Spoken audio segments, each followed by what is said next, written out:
Well, hello everybody out in YouTube land. The girls are having a tiny white dog wrestling match, which is totally amazing. Because if you're new to my channel, the shaggy one is blind. But she still enjoys a good wrestling match.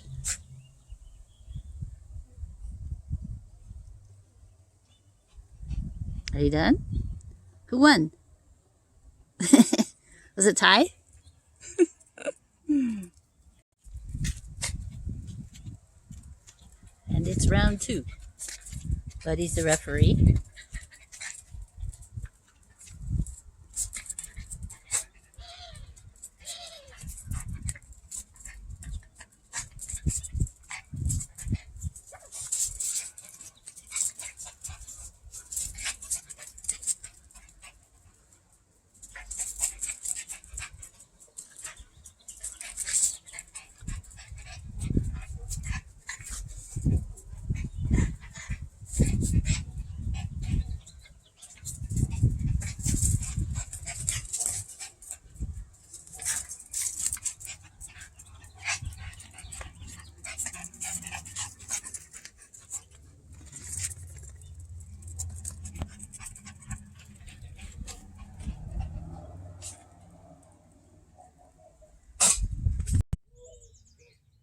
Ah, can you hear a mourning dove?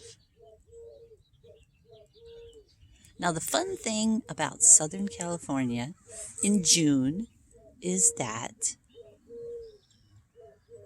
it's almost like it's winter in the morning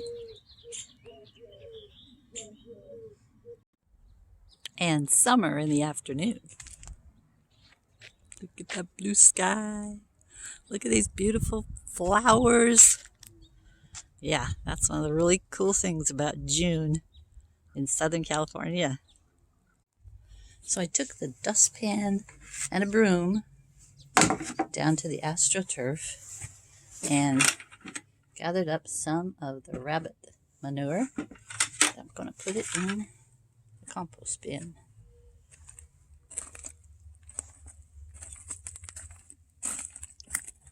I rotated these yesterday. This is the one that I'm adding to. This is the one that's finished. And this is the one that is active. So I'm going to put a little of the rabbit stuff in the one I'm adding to and the one that's active, just to give it a little extra boost.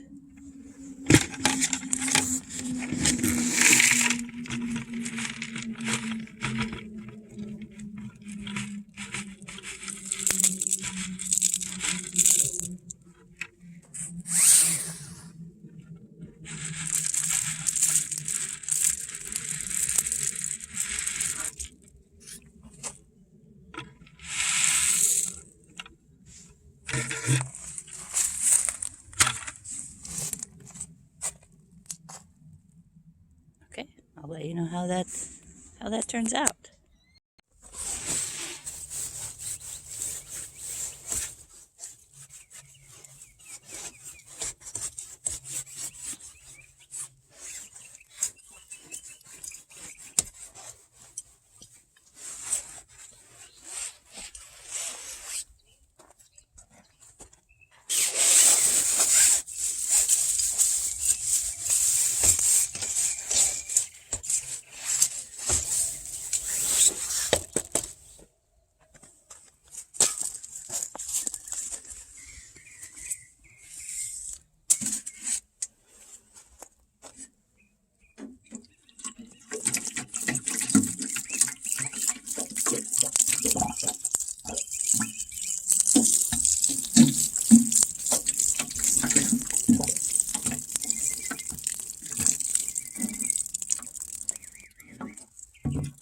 You can hear the mockingbird singing this morning.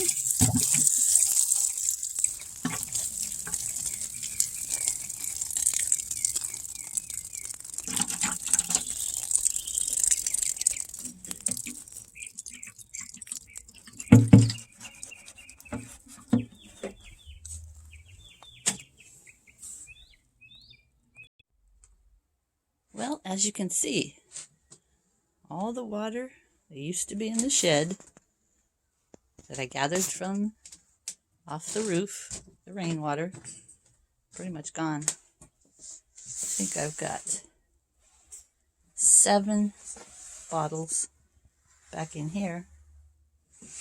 That's it. That's it. Everything else is just getting ready to go to the ranch. And we'll gather up more rainwater next year, next fall.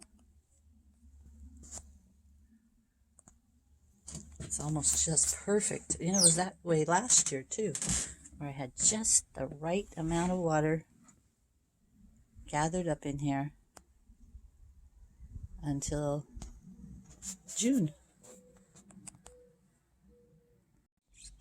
Last year I used a little bit more tap water than I did this year. I don't know if I'm just getting more efficient at gathering the rainwater or if it actually rained more this year. I know part of the time my big bin would only fill half full, so that was different than last year. But nevertheless, God provides the water one way or another, and I so appreciate it.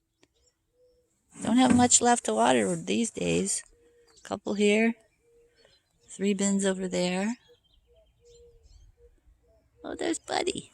Hi, Buddy. He's my dog. Comes out with me in the morning. Hangs out. He looks like a dog. He smells like a dog. He sheds like a dog. He's a dog. The 2 little girls, they're different. They don't act so much like dogs. Anyway, I've got about 4 buckets behind the car here, and that's it.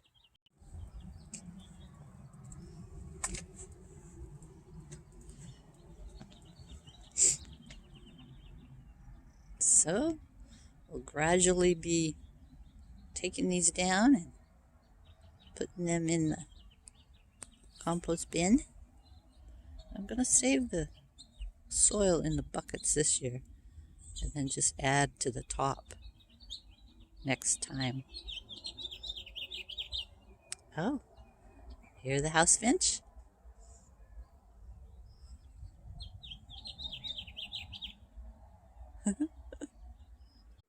Another interesting thing about the garden buckets this year is that everything is from seed. Everything from the lentils. These are cantaloupes that just came up in the compost bin from seeds that I threw in with my kitchen scraps.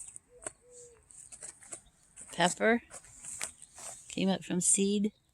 See, last year I bought some transplants, and I noticed that when I had transplants last year, I don't know if any of you guys ever had this situation, but I felt like the transplants brought in a lot different kinds of pests. This year, everything growing from seed, only the seeds that liked it here grew, so I didn't have as many pests this year. I like this. The radish is going to seed. Looky there.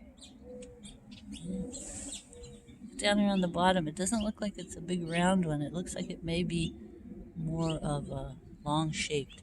But I'm not going to pull it up because I want to see what the flowers look like. I want it to go to seed. Corn plant grew from a seed. These cantaloupes grew from a seed that I had gotten from the grocery store 2 years ago, and I had saved them up. These lentils are from seed. Artichoke was from a seed. And the potato, this potato was actually from a potato from the grocery store that had a shoot growing on it. So it's interesting.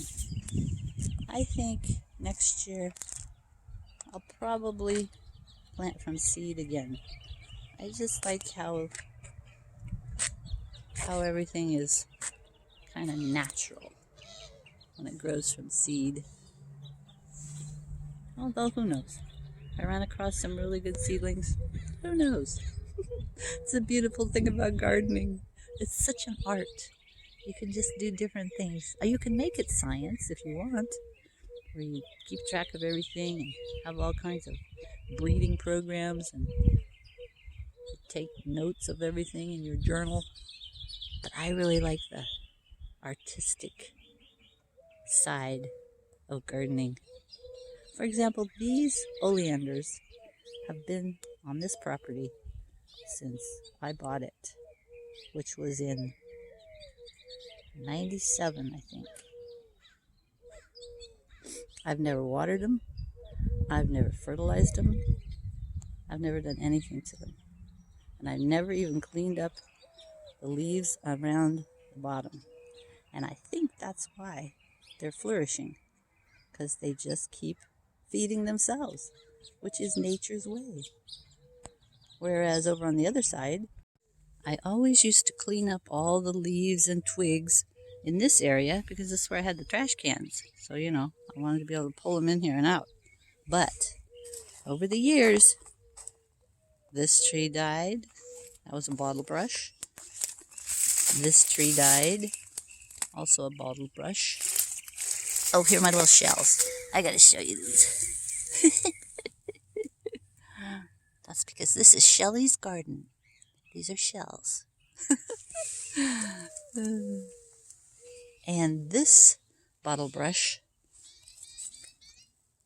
is almost half as big as it used to be.